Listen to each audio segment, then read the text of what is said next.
Vitale. NFL Sunday. We like to keep an eye on former area standouts, and we all know that there are plenty of those to choose from around here. So let's begin with the Cincinnati Bengals at the Buffalo Bills. The start of college football for Auburn, Alabama, and Georgia. It's all going on and happening tonight. Here are some updates of tonight's matchups. Alabama begins its quest for a three-peat against Virginia Tech. Time now to hear from players on both sides about tonight's big matchup. It's that time of the week again in high school football. A chance for you guys to get in on the action and vote for our top high school play of the week. Unfortunately, with that win over Tennessee came some incredibly damaging injuries to the Bulldogs roster. Mark Richt announced today both running back Keith Marshall and wide receiver Justin Scott Wesley will miss the remainder of the season. There was a no doubt last night who ran the show in Game 3 of the NBA Finals. The Spurs dominated Miami with a stellar performance. I'm Alexandra Vitale. We're live at Panther Stadium. Big Poppy, big trouble. Note to self, when something doesn't go your way,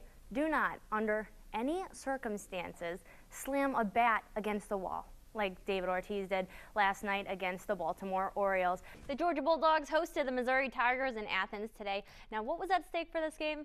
Well, how about some national relevance for Missouri? With a win, the Tigers would become legit contenders. The Georgia Bulldogs have played the toughest schedule in the country this year, and that experience certainly paid off today. Late in the fourth quarter, tied at 24, Rajon Neal takes it in from 7 yards out. Today, the Braves look to avoid being swept by the San Diego Padres. Well, get that broom out because it happened, and the last time that happened was 8 years ago, so it's been a while. Bottom first, Miami Heat knew tonight's Game 4 of the NBA Finals was a must-win situation. Tonight's Hometown Spirit Game of the Week, stick around because it's coming up next. Beating St. Louis in July won't make up for that playoff defeat, but Simmons says it's a good start. Top of the first, runners on first and second, 2 outs. The St. Louis Cardinals have not been swept on the road all season and haven't been swept in Atlanta in more than 10 years. Tonight, the Atlanta Braves really gave the fans something to be excited about. The Dodgers had a 1-0 lead the entire game. Then in the 8th inning, Evan Gattis lighting it up. Check him out. After going 7 years without beating Tim Hudson, you could say the Giants made up for lost time last night and this afternoon. All right, Florida Gators linebacker Antonio Morrison has been arrested for the second time in 5 weeks. This time, get this, for allegedly barking at a police dog and then resisting arrest. No doubt last night who ran the show in Game 3 of the NBA Finals. The Spurs put the heat to Miami with a dominating performance. Round 1 of the Masters got underway today in Augusta. Tiger Woods looking for his first major since 2008. You know, one of my favorite parts of working in television sports is you never know who you're going to see or who's going to video bomb your interview.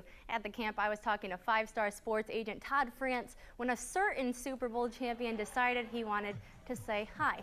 Check this out. This camp is a great opportunity for the kids to learn from NFL players such as Marcel Darius, Leonard Pope, and Philip Wheeler. And these guys don't want these kids to just walk away with football knowledge. They want them to take away a little bit something more. And he helped lead the Shaw Raiders to a Georgia 4A state title. And he didn't forget those lessons he learned in high school. Just talk a little bit about what it was like on game day for you. I mean, did it ever get old after 14 years? No, I never got old. I was so excited on game day that I was just, you know, couldn't wait to get out for the challenge that we'd been seeing on film all week. How your experiences and what you're looking forward to this season. It's right around the corner. Right around the corner. I'm excited to be back in Arizona. Today, the New England Patriots signed Tebow to a 2-year contract that includes no guaranteed money. Absolutely dealing last night against the Braves, allowed 2 hits in 7 innings, matched his season high with 10 strikeouts while 1 walk, destroyed the Braves 6-0 in Game 1 of the series. That's all the time we have for this edition of Hometown Spirit, but stick around because coming up at 5:30, we're going to hear from players on both sides, and I'm going to tell you about a Beauregard Hornet football player who's not your average sized football player. Until then, we're live at Panther Stadium. Alexandra Vitale. Game 2 is Saturday, and that's a look at sports. Jason. Now the Boston Bruins and the Chicago Blackhawks on the ice for Game 1 of the Stanley Cup Finals. It's all tied up at 3. They're in overtime right now. That's a look at sports, guys. And the Braves finish up their 3-game set with Cardinals tonight. First pitch is at 8:05. That's a look at sports. Roslyn. But in his defense, he says the dog barked at him first. And that's a look at sports. Roslyn. That's a look at sports, guys. And that's a look at sports. Roslyn.